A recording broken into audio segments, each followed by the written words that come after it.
Pasta. Low quality fans of a high quality Bruins club, that's another dub. I'm trying to be a little more quiet today. It is like late at night and there's other people in this home other than myself. Mystery. This should have been the video. Like if I had access to a hospital bed, like that would have been the whole opening thing. It's just me recovering from a heart attack. I'm going to say this right now and I'm going to regret it. I'm going to fucking regret it. I don't want to be the team that's known for comebacks all year. I want us to just win games. I want us to score the first goal, to score the last goal, and our goals equal more than their goals at all times of the game. That is what I want. Is that too much to ask? Enough of the exposition. Major lineup changes. Koolman is out. And Anton Bleed is in? Obviously, this isn't a major change. It actually has almost no significance at all. Was Koolman great the other night? No, he wasn't. He was just there. And although I didn't think he was particularly a problem, he certainly wasn't a solution to anything. And then you put Bleed in, who is gonna be the same thing and was. I think his energy was actually probably better than Koolman's, which is a surprising thing to say. Bleed had some really nice back-checking moments in this game. But at the end of the day, you're really trading these two guys out when they're on the taxi squad. So they're getting 0 AHL time. There's no game reps or anything like that. So these guys are coming in and trying to find their feet at an NHL level. This feels unfair. It's unfair. It's a National Hockey League. Get it fucking together. That's pretty much it. Big change. Koolman. Bleed. So let me start off by saying that someone recently put into a Discord chat that they think that Pasta can reach 35 goals even though he was only going to be available for 49 of them if he stayed healthy the rest of the way. And I respectfully went, man, that is a 58 goal pace in a regular season. I'd be really surprised if he did that. I think it'll be a bit lower than that. Well, Pasta must have heard me. And he went, hey man, fuck you. Puck drops in a set play immediately, and our set plays on that first line have been so good. It gets back to McAvoy. He sauces it over to Pasta. Pasta goes up the left side. Clean entrance. Very nice. Gostisbehere is coming in, and he completely goes around Gostisbehere. Little deke move, goes right around to his left. Of course, Provorov comes into the slot trying to make sure that Pasta can't jump in, make a move on Hart. Here's the problem. Pasta's incredible. And I actually don't know if he did this on purpose. It doesn't look like he did, but he could tell me he did and I believe him. He sends the puck into the slot. It goes off Provorov and into the net. And 12 seconds in, that's a lead. 5-on-5 goal, 12 seconds in. We've got to stop with the 5-on-5 goal stuff.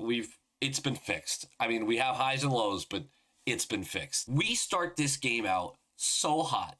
And I am such a pessimist that I immediately went, we are fucked. There is not a chance in the world that we win this game. It's not happening. We're due for a loss because in hockey, eventually you got to play the numbers, man. We just won a game that we honestly didn't deserve to win. And we forced a game before that to go to overtime that we didn't deserve to even get into overtime with. I had no faith we were going to win this game, especially when Pasta scored that first goal. I think Pasta must have heard that too. This period goes really, really well for us for the most part. In the first 7.5 minutes, the Flyers have five turnovers. 5 turnovers in the first 7.5 minutes. Oh, let me be more specific. They have 5 turnovers in their own zone in the first 7.5 minutes. Those turnovers are mostly forced though, because we are absolutely buzzing. That second line of Ritchie, Krejci, and Smith looked so good for most of this game. I can't tell you how exciting it was to see Smith on Krejci's side, and he really looked like he fit.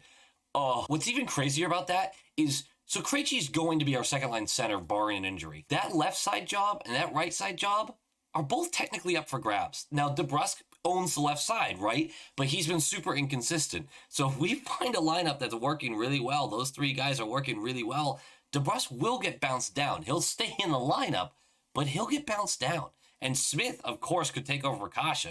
That's not even a debate. If Smith is playing well, they don't force Kasha in when Kasha hasn't stayed healthy long enough to show us anything.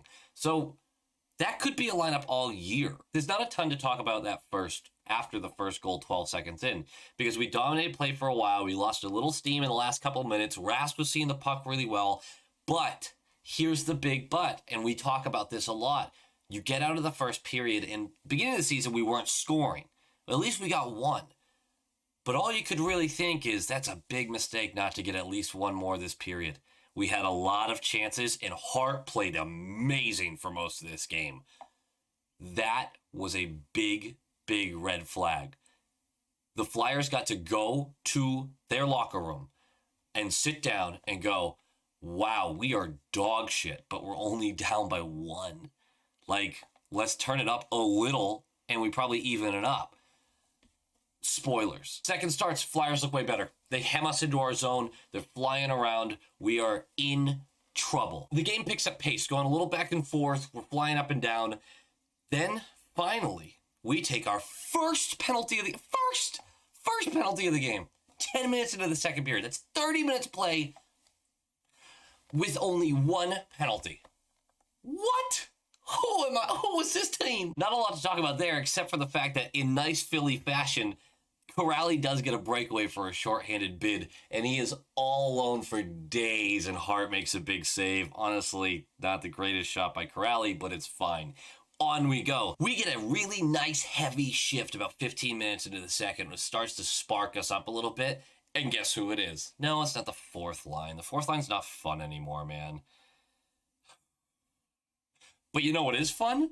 Is having Coyle in the middle with a pissed off Wags and a pissed off Freddie. Holy shit. That line is so fun and so fucking annoying. And I really think once Freddie gets a little bit better of a scoring touch, man, this kid could really be something for us. So obviously, like I said before, it was a huge mistake that we didn't score more in the first period. And we're getting late into the second, and there's a little bit of an issue. McAvoy breaks his stick. Now, people will call it a slash. It was not a slash. Kevin Hayes came around, tried to hook his stick in, tried to make sure that he could hold McAvoy's stick down, which is legal. But unfortunately, McAvoy was trying to clear the puck at the same time and broke his stick on Hayes' stick. That's legal. That was a good non-call. Unfortunately, Philly uses it as a power play, and there's some really nice movement by them. And it just turns into a really nice pass to Kevin Hayes in the slot, who buries it low glove side. Rask still gets a piece, though, because he's a freak of nature. And then my only other note for the second period really was, damn, Hart looks awesome. He looks so locked in. When he feels it, oh man, he feels it. I think he has some stuff to work out up here, because when he feels high, he's one of the best goaltenders in the game. But as soon as he starts to crumble, man, it comes fast and it comes heavy. We do get one more power play chance before the period's over. Our power play has become super fucking stale, and I bitched about it so much in the last video. Turns out Pasta was listening to that too. So we go into the third, and it's 1-1. It's a really fun watch because it's getting chippier by the second. The Flyers get a really lucky bounce to Sanheim. Sanheim chucks it at the net. It actually misses the net completely. I don't think he did this on purpose. I think he was trying to shoot, and Voracek got completely lost in the coverage and just pushed it into the net. Rask had no chance. He had no clue Voracek was even there. And it's 2-1. We're losing. First minute of the third, and the bells are going off. I'm like, the hockey gods are doing what the hockey gods do. We deserve to lose this game because we didn't deserve to win the last one. This happens. Sometimes you lose games you deserve to win. I knew it was coming. I knew it was coming. It starts piling on you, too, because we start getting real chances, and Hart's just blasting the pucks away. I swear to God, he started taking off padding and clothes and just started kung fu punching these shits right out of the net. Our defensemen have been a lot more aggressive this year, which I really like to see, and I get really excited by. The problem is sometimes you get caught. McAvoy in their zone, puck in the skates, Loughton takes it away, and it's 2-on-1 against poor little Zaboral. Quick pass to Farabee. Farabee blasts it. I kind of wish Rask got this one. This was kind of a like, hey, keep the boys in the game, star power, all that kind of crap. I kind of wish he got this one. But a 2-on-1, what are you going to do? Now the Flyers are up 3-1, and they're looking good.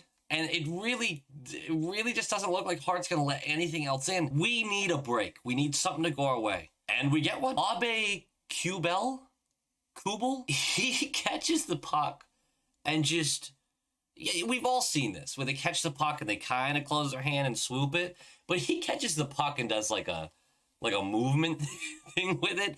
And so you just take, of course, delay of game penalty.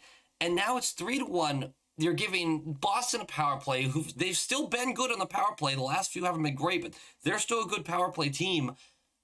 Why give the team life like that?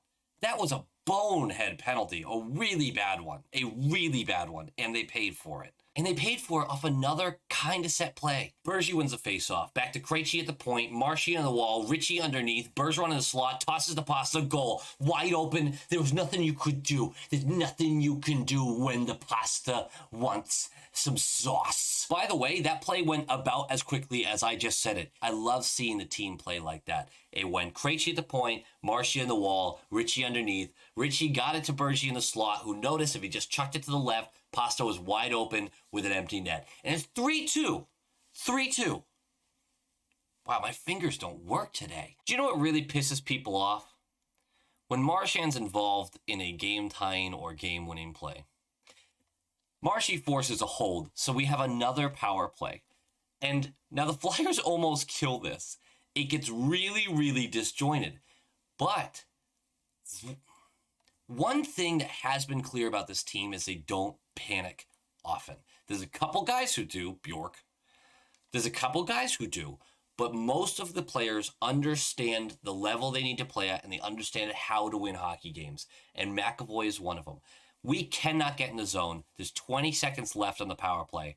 We are floundering. McAvoy, instead of chucking it down against the boards and just hoping we get there in time, he gets the puck to Marshy on the wall, who forces his way into the zone and then sends it back to McAvoy. He throws it to Krejci on the point, who blasts the puck, but it gets blocked. But the way it gets blocked, it still kind of trickles toward the net a little more. So who's next? Why not Bergie? Bergie jumps on it, spins with it, shoots. Also blocked. All right, here comes Marshy. Blocked. But then the puck bouncing around goes over to Pasta, who out of the air, just off a little half bounce, like not like Crosby level, bar level kind of crap, but like a 6-inch difference off the ice, just smacks it right into the net. That's a Hattie, and it's 3-3.